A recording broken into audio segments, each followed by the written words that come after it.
I know Christina for a long time. She's very important to us.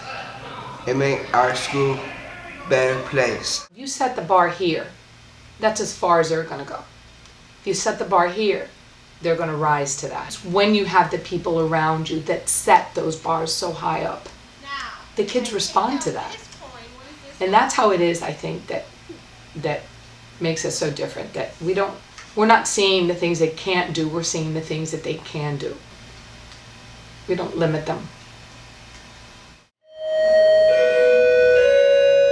My name is Maria Paz. I'm the office manager here at OPA, and I have a 27-year-old son who is a student here.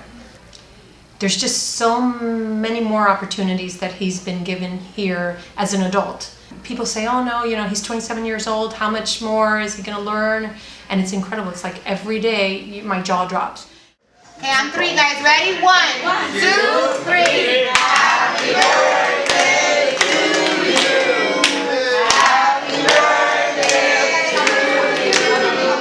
Happy birthday, dear my baby. What happens after they hit a certain age?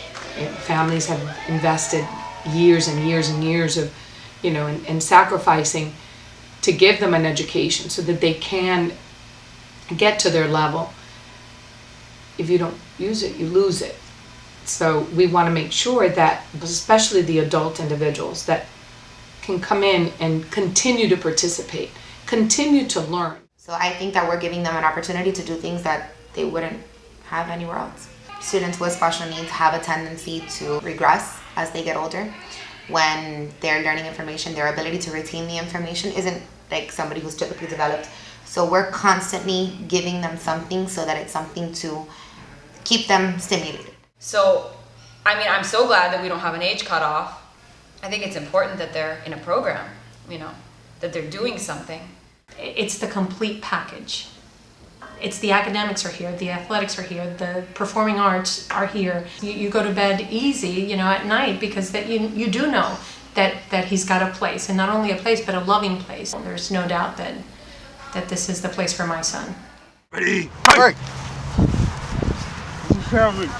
I was playing first base, and we had Ricky DeBalsa, one of the students here, playing second base. Ricky got a couple line drives hit to him. He was able to field the ball cleanly and get the play over to first for the out. It's a tearjerker moment, to be honest with you. You look over at the crowd and you look at his mother and the rest of the people in the audience watching the game. You see them crying, and it shows their appreciation.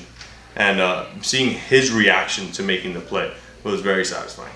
The first year that we did softball, we weren't very good. This year we went and we competed at the state level. We came back with gold medals.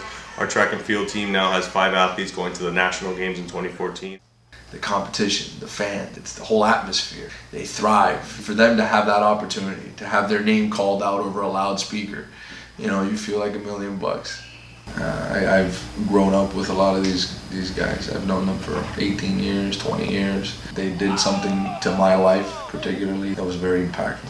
They really opened my eyes to what I thought the best of human beings are. They're genuine. We relate more to them. We're more like friends to them than we are teachers or educators or anything like that. Like, I come to work, and I've always told people in the past that when I go to work, it's like going to hang out with my friends all day. So, who wouldn't love that?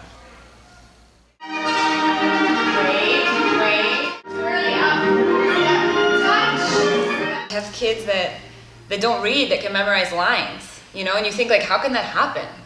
Like, how do they do that? Without being able to read it, how can they memorize it? But they do. It's amazing on so many levels. I'm very proud of them. But I also love what it does for the audience. So many people have said to me after shows, we didn't know they could do that. It really gives a different perspective on what individuals with disabilities, or that we look at as differently abled, can actually accomplish. Yes, they can do the Nutcracker. Yes, they can do a Shakespeare play. And people really don't understand that until they see it happen.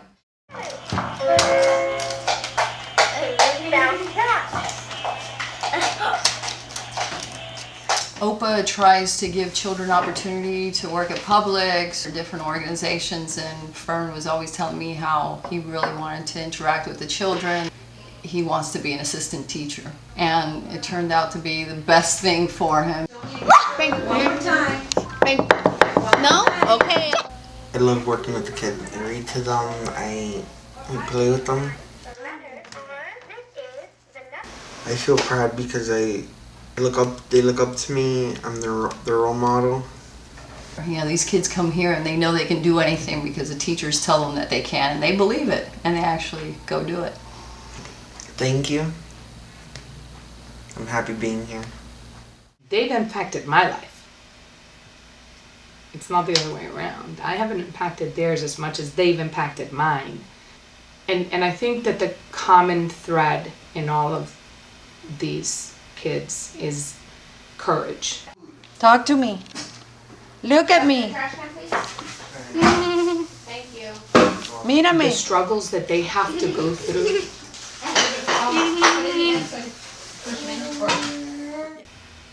To accomplish something, and the persistence and how much they work and how hard they work. Some of my kids I've taught how to walk, how to sit. And boy, oh boy, does it matter. You put them back up again and they try again, and you put them back up and they try again. Those things are the things that you look at them and you say, there's so much more than we are, you know? I think that they might know that they're a little bit different. That they just do things differently than other people, I guess. But that there's something wrong with them? No.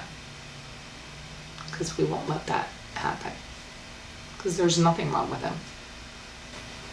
Everything about them is just perfect.